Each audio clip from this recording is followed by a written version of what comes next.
श्री शिवाय नमस्तुभ्यम दोस्तों। आप सभी लोग जानते हैं कि 22 अगस्त 2024 को भाद्रपद माह के गुरुवार दिन संकष्टी गणेश चतुर्थी व्रत आने वाला है। दोस्तों, इसी दिन किया जाने वाला पंडित जी द्वारा बताया गया 5 कनेर के फूल वाला उपाय आप लोगों को जरूर करना चाहिए, क्योंकि दोस्तों यह एक ऐसा उपाय है जो कि इस उपाय को करने के बाद दोस्तों आपको पूरे साल कोई और उपाय को करने की जरूरत नहीं है, क्योंकि सबसे बड़ा और सबसे नया यह उपाय पंडित जी ने अपनी अभी की सीहोर की कथा में ही बताया है। मैं जिस उपाय को आज हम आपको बहुत अच्छे से समझाने वाले हैं, इस वीडियो को देखने के बाद इस उपाय को समझने के लिए आपको कोई और वीडियो को देखने की जरूरत नहीं पड़ेगी। तो चलिए दोस्तों, उपाय को शुरू करते हैं। देखिए, ये दिन इतना खास होता है, इतना महत्वपूर्ण होता है। देखा गया है कभी कभी बड़े बड़े पूजा पाठ अनुष्ठान से जो मनोकामना पूर्ण नहीं होती है, वह इस गुरुवार संकष्टी गणेश चतुर्थी के दिन एक छोटे से उपाय करने से ही आपकी मनोकामना पूर्ण हो जाती है। और बहुत सारे लोगों ने इस उपाय को किया भी है और उनको इस उपाय को करने का फल भी जरूर मिला है। अगर आप लोग भी इस उपाय को गुरुवार संकष्टी गणेश चतुर्थी के दिन करना चाहते हैं, तो आप इस उपाय को पहले अच्छे से समझ लेना, सुन लेना, उसके बाद करना। आपको इस उपाय का फल जरूर मिलेगा। और इस उपाय को करने से आपके घर में चाहे किसी भी प्रकार की दुख और समस्या क्यों ना चल रही हो, आपको उसका कारण भी नहीं पता है कि भाई यह समस्या किस कारण से चल रही है। उसका कुछ भी कारण हो सकता है, जैसे पितृदोष हो सकता है या किसी भी तरह का मंगल दोष भी हो सकता है, और भी बहुत तरह के दोष होते हैं, कुछ भी हो सकता है। पर आपको इस उपाय को करने के लिए अपने दोष को पता लगाने की भी जरूरत नहीं है। संकष्टी गणेश चतुर्थी के दिन इस 5 कनेर के फूल वाला उपाय को आप लोगों को कर लेना है दोस्तों। अब हम समझते हैं इस वाले उपाय को हमें करना किस समय है। तो सबसे पहली बार दोस्तों हम समझते हैं कि ये 5 कनेर के फूल वाला उपाय करना किसको है।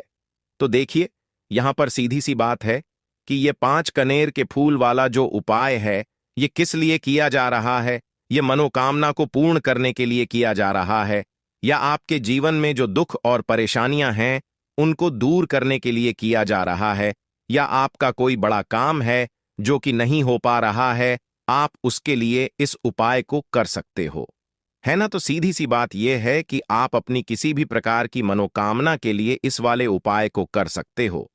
तो यह उपाय वह व्यक्ति कर सकता है जिस व्यक्ति को अपनी किसी भी प्रकार की मनोकामना भगवान शिव जी से पूर्ण करवानी हो। और अगर कोई भी माताएं बहनें जो है अपने घर की सुख और शांति के लिए, घर में धन समृद्धि को बढ़ाने के लिए वाला उपाय करना चाहती हैं, तो घर की जो बड़ी माताएं बहनें होंगी वह इस 5 कनेर के फूल वाले उपाय को विशेष रूप से करें, क्योंकि माताएं बहनें घर की लक्ष्मी होती हैं, और जब घर की लक्ष्मी कोई विशेष उपाय करती है तो उसका फल ही बहुत जल्दी मिल जाता है और बहुत बड़ा होकर मिलता है। अन्यथा इस उपाय को कोई भी व्यक्ति कर सकता है, चाहे वह बड़ा हो, चाहे वह छोटा हो, चाहे वह बच्चा हो। जिस व्यक्ति को यह 5 कनेर के फूल वाला उपाय समझ आ गया, वह व्यक्ति इस 5 कनेर के फूल वाले उपाय को गुरुवार संकष्टी गणेश चतुर्थी के दिन जरूर करें, क्योंकि उसको इस उपाय को फल बहुत ही जल्दी मिल जाएगा।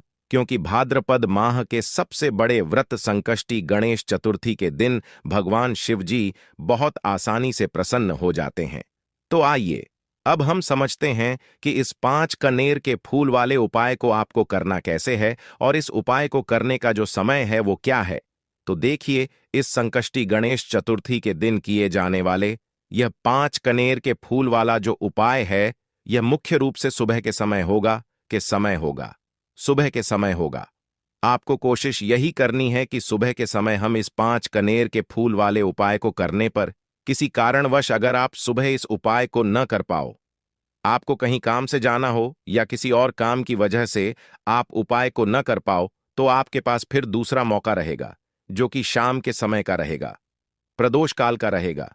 अब भाई, प्रदोष काल का समय भी एक बहुत ही लोगों के मन में प्रश्न बन जाता है कि भाई ये समय होता कब है, कितने बजे से लेकर कितने बजे के बीच तक का समय होता है, ताकि हमें उपाय के लिए जो है करने का समय पता लग जाए।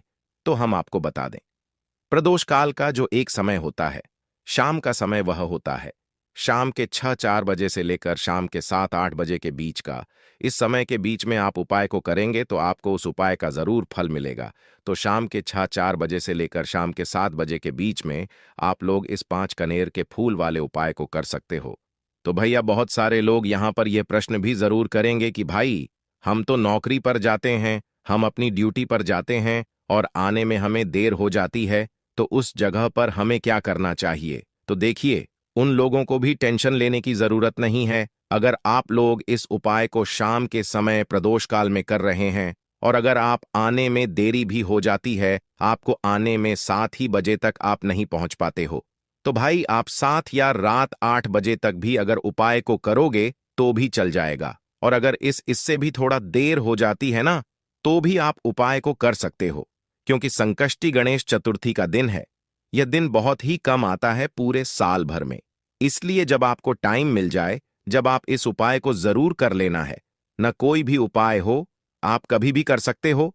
गुरुवार संकष्टी गणेश चतुर्थी के दिन बस कोशिश करना कि समय के थोड़ा मतलब अंतर्गत ही कर लो, पर किसी कारणवश अगर न कर पाओ तो फिर आप थोड़ा देरी से भी कर सकते हो।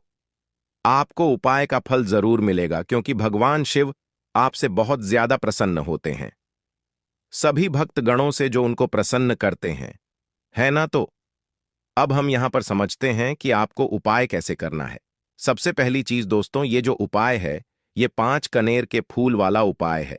तो सीधी सी बात है, इस उपाय में हमें 5 कनेर के फूल तो लेना ही लेने पड़ेंगे।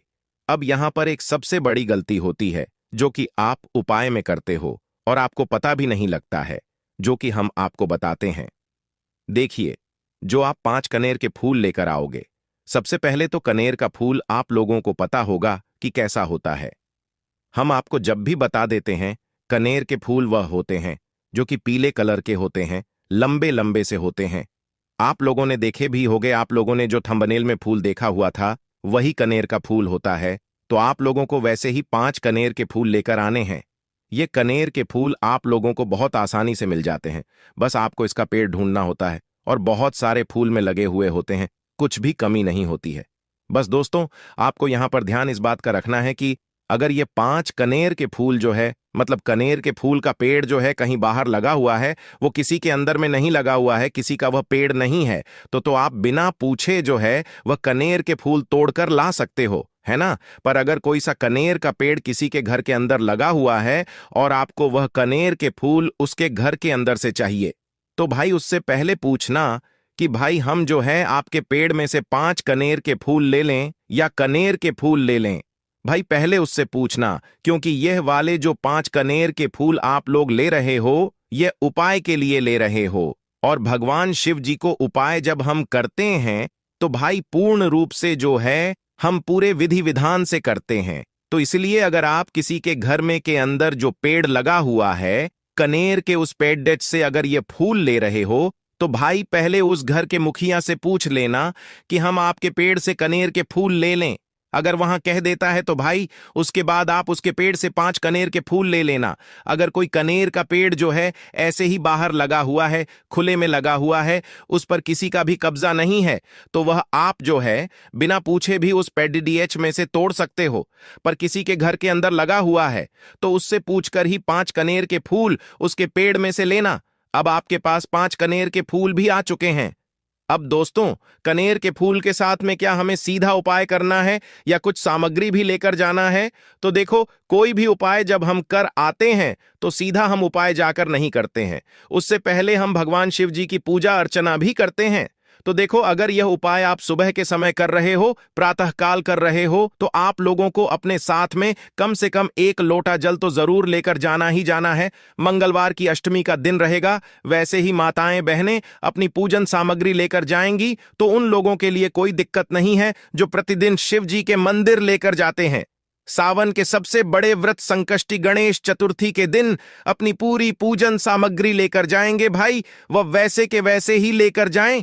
यह बात उनके लिए है जो कुछ भी लेकर नहीं जाएंगे भाई, वो बस एक जल तो जरूर लेकर जाएं। अगर वह इस उपाय को 5 कनेर के फूल वाले उपाय को कर रहे हैं। उसी के बाद में दोस्तों शाम के समय की बात करें तो भाई शाम के समय अगर आप लोग इस 5 कनेर के फूल वाले उपाय को कर रहे हो तो अपने साथ में एक गोल बाती का घी का दीपक जरूर लेकर जाना। जो घी का दीपक लोगे वह आटे का होना चाहिए। आटे का होने के साथ में उसके अंदर गोल बाती ही रखी जाएगी। वह गोल बाती आप अपने हाथों से बनाओगे तो ज्यादा बेहतर होगा। साथ ही में उस दीपक के अंदर जो मतलब चीज डालेगी वो डालेगी शुद्ध देसी गाय का घी है ना, उसके अंदर शुद्ध देसी गाय का घी ही डालना। भैंस का मिलावटी बाजार का घी मत डालना। इस बात का भी आप लोग ध्यान रखना। अगर आपको उपाय का पूर्ण फल चाहिए तो भाई करना क्या है, देखो सुबह अगर उपाय कर रहे हो होना तो अगर 10, 11, 12 बजे तक भी उपाय करोगे तो भी कोई दिक्कत वाली बात नहीं है, कर सकते हो। संकष्टी गणेश चतुर्थी का दिन बार बार नहीं आता है। आपको पहुंचना है सबसे पहले तो अपने घर के पास में जो शिव मंदिर हो, शिवालय हो, जहां पर शिवलिंग विराजित हो, वहां पर आप लोगों को पहुंच जाना है। अब वहां पर पहुंच कर करके सीधा हमें जाकर उपाय करने लग जाना है नहीं, आपको पहले अपना शिव जी के मंदिर के अंदर प्रवेश करना है, भगवान शिव जी के दर्शन करना है। पहले आपको अपनी अपनी पूजन अर्चना करनी है। जैसे कि एक लोटा जल जो लेकर गए हैं भाई, वो एक लोटा जल चढ़ा दें। इसके अलावा जो भी पूजन सामग्री है आपकी, फूल धतूरा गुलाल, अबीर गुलाल, जो भी चीजें हैं, चंदन वगैरह, उन सारी चीजों से आप पूजन अर्चना कर सकते हो। पर जो उपाय के 5 कनेर के फूल हैं वो आप अलग ही रखना। वह उपाय के समय ही हमें निकालने हैं। तो सावन के सबसे बड़े व्रत संकष्टी गणेश चतुर्थी के दिन करते हो वैसे आप अपनी पूजन अर्चना कर लेना है ना। इसी तरीके से शाम के समय है, शाम के समय जब आप अपने घर के पास में जो शिव मंदिर हो वहां पर पहुंच गए तो पहुंचने के बाद आप पहले अपना वह घी का दीपक जलाना। अब घी का दीपक जलाने में भी इस बात का ध्यान रखना, इस घी के दीपक को आपको अपने घर से जलाकर नहीं लेकर जाना है और मंदिर में जाकर भी जलाना है। और मंदिर में जाकर जलाओ होगा तो उसे अपनी माचिस से ही चलाना है। अपने घर से इस दीपक को जलाने के लिए अपनी माचिस लेकर आना। अगर आपने मंदिर में किसी और की माचिस ले ली इस दीपक को जलाने के लिए, अगर आप शाम के समय इस वाले उपाय को कर रहे हो तो भाई इस उपाय को करने का फल जो है उस व्यक्ति को भी मिल जाएगा जिस व्यक्ति की आपने माचिस ली होगी। इसलिए आप अपने घर से अपनी ही मां से लेकर जाएं। उसके बाद में दोस्तों आप लोगों को एक बात का और ध्यान रखना है कि जब आप उस दीपक को जला दो, जलाने के बाद उस दीपक से आप चाहो तो आरती भी उतार सकते हो, अन्यथा कोई दिक्कत वाली बात नहीं है। आप उस दीपक को भगवान शिव जी के इतने पास मत रखना कि भगवान शिव जी को आंच लगे। थोड़ी दूरी बनाकर ही जो है आप उस दीपक को जो है भगवान शिव जी के शिवलिंग के पास में रखना, क्योंकि अभी हम जो है भगवान शिव जी को प्रसन्न करने वाले हैं। तो इसीलिए जो है भगवान शिव जी को आंच ना लगे, इतनी दूरी बनाकर आप उस दीपक को रख दीजिएगा। जैसे ही आपकी पूजन अर्चना हो जाती है आप जल चढ़ा देते हैं। सुबह के समय गए तो जल चढ़ा देते हैं, पूजन अर्चना हो जाती है। फिर आप उसके बाद में भगवान शिव जी की शिवलिंग के पास में कहीं पर भी बैठ जाइए, सामने बैठ जाइए या आसपास बैठ जाइए। उसी तरीके से शाम के समय है, दीपक जैसे ही लग जाए तो भाई आप अपना उपाय को यहां पर कर सकते हैं। और उपाय को करने से पहले आप अपने वह 5 कनेर के फूल निकाल लीजिए, क्योंकि अब हम यहां पर उपाय को करने वाले हैं।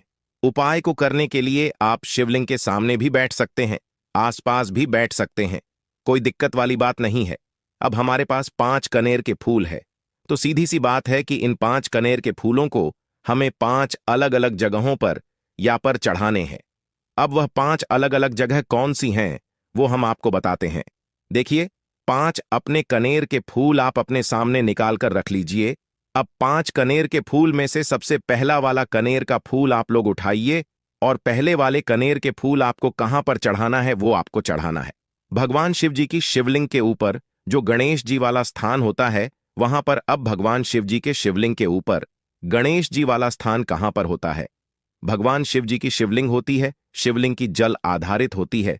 जलाधारी का जो राइट हैंड साइड होगा, मतलब शिवलिंग की तरफ से खड़े होकर देखना कि भगवान शिव जी का सीधा हाथ कौन सा है, राइट हैंड साइड कौन सा है। उस राइट हैंड साइड पर आपको यह पहले नंबर का कनेर का फूल समर्पित करना है। और जो फूल खिला हुआ भाग होगा ना, वो शिवलिंग की तरफ करके ही आप लोग जो है इस पहले नंबर के फूल को भगवान गणेश जी वाले स्थान पर समर्पित करना, जलधारी के राइट हैंड साइड पर। अब दोस्तों निकाल लेना अपना दूसरे नंबर का कनेर का फूल है ना। अब दूसरे नंबर के कनेर के फूल को आपको कहां पर समर्पित करना है, या आपको समर्पित करना है भगवान कार्तिकेय जी वाले स्थान पर। अब गणेश जी वाला स्थान राइट हैंड साइड पर होता है, तो कार्तिकेय जी वाला स्थान लेफ्ट हैंड साइड पर होता है, जलाधारी के ऊपर है। तो जलाधारी के ऊपर जो लेफ्ट हैंड साइड का जो हिस्सा है वहां पर कार्तिकेय जी के स्थान है।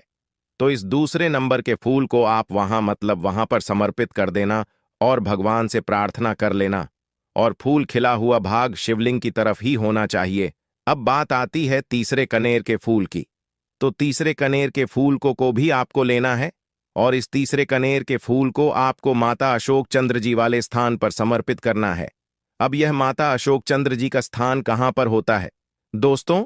यह जो स्थान होता है यह जलाधारी के बिल्कुल बीचों बीच में होता है। आपने पहला फूल भगवान गणेश जी वाले स्थान पर चढ़ाया, दूसरा फूल कार्तिक जी वाले स्थान पर चढ़ाया।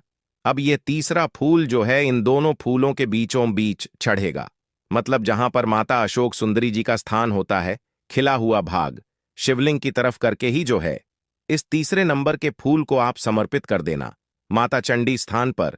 अब बात आती है चौथे नंबर के फूल की। तो दोस्तों जो चौथे नंबर का फूल होगा ये आप लोगों को कहां पर समर्पित करना है? ये आप लोगों को समर्पित करना है भगवान शिव के शिवलिंग के ऊपर जो एक पात्र टंगा हुआ होता है जिससे बूंद बूंद करके जल टपकता है, जिसके अंदर शिव जी की 5 बेटियों का स्थान होता है, जया, विषहर, शामिलबारी, देव और दोतली। उस पात्र के अंदर जो है आप लोगों को क्या करना है, यह चौथे नंबर के फूल को समर्पित करना है। अगर किसी कारणवश आपका महापात्र पात्र जो है शिवलिंग के ऊपर जो पात्र तंग होता है जिससे बूंद बूंद करके जल टपकता है, वह पात्र उपस्थित न हो, तो आपको क्या करना है कि शिव जी की 5 बेटियों का नाम लेकर, जया, विषहर, शामिलबारी, देव और दोतली का नाम लेकर जो है इस चौथे नंबर के फूल को आपको जलाधारी के ऊपर ही करती शिवलिंग का जो करती भाग होता है, मतलब जलाधारी के ऊपर ही जो भाग होता है ना, वहां पर समर्पित कर देना इस चौथे नंबर के फूल को, है ना। उसके बाद में दोस्तों बात करते हैं आखिरी नंबर के 5वें नंबर के फूल को, जो कि आखिरी फूल है हमारा। इस 5वें नंबर के फूल को आपको क्या करना है? अगर आपके मतलब जिस मंदिर में आप गए हो वहां पर अगर त्रिशूल लगा हुआ है तो भाई त्रिशूल का एक माध्यम है, भाग होगा जहां से वो त्रिशूल के तीनों भाग निकले हुए होंगे, है ना। तो आपको वो त्रिशूल का एक मध्य भाग देख लेना है। उस मध्य भाग पर आपको इस 5वें नंबर के कनेर के फूल को छुआ है, स्पर्श कराना है। और स्पर्श कराने के बाद इस 5वें नंबर के फूल को आपको क्या करना है? भगवान शिव जी की शिवलिंग के ऊपर समर्पित कर देना है। अब दोस्तों अगर वह मतलब जो है त्रिशूल ना भी हो आपके मंदिर में उपस्थित, तो आप सीधा सीधा यह जो 5वें नंबर का कनेर का फूल है या भगवान शिव जी की शिवलिंग के ऊपर समर्पित कर देना। बस ध्यान इस बात का रखना कि जो खिला हुआ भाग है फूल का वह सामने की तरफ होना चाहिए, जलाधारी की तरफ होना चाहिए, और डंडी का जो भाग है वह शिवलिंग के पीछे की तरफ होना चाहिए, फूल की, है ना।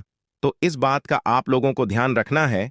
जैसे ही आप लोग को ये 5 फूल समर्पित कर दे देते हैं, वहीं पर भगवान शिव जी के शिवलिंग के पास में बैठकर जो है हाथ जोड़कर विनती कर कर अपनी वह मनोकामना बोलना, जिस मनोकामना के लिए आप लोग ये वाला उपाय कर रहे हो। अपनी वह दुख और समस्या बोलना जिसके लिए आप लोग अपना ये वाला उपाय कर रहे हो। अपने किसी भी एक मनोकामना के लिए ये वाला उपाय करना। 2-3 मनोकामना एक साथ मत बोलना, कोई भी एक मनोकामना बोल देना। अपने 5वें नंबर के फूल चढ़ाने के बाद और चढ़ा दो तो भाई 2 मिनट भगवान शिव जी के नाम का जाप कर लेना। उसके साथ में दोस्तों आपका ये उपाय यहां पर पूर्ण हो जाता है और आप भगवान शिव जी के दर्शन करके उनको प्रणाम करके आप अपने घर पर वापस जा सकते हो। इसी के साथ में दोस्तों इस उपाय को करने से आपको बहुत जल्द धन की प्राप्ति होगी।